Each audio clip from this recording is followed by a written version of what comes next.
happen when the dermis, underlying structure of the skin, is torn or injured, and that area stretches, and that's the area that turns a little purple, pink, and that's what you see when you see a stretch mark. The best thing to treat them is to prevent the formation of stretch marks. So if you could prevent rapid weight gain during adolescence or pregnancy, then that's best.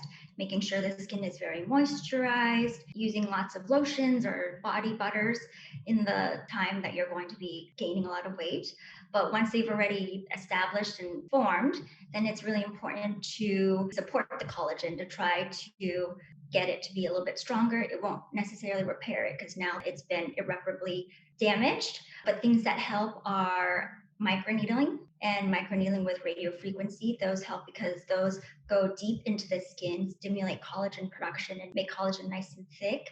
In addition, you can use collagen stimulating products such as vitamin C and vitamin A or retinol products because that also helps with the collagen production. And sunscreen, just because you don't want the areas that are already stretched and dyspigmented to become further darker.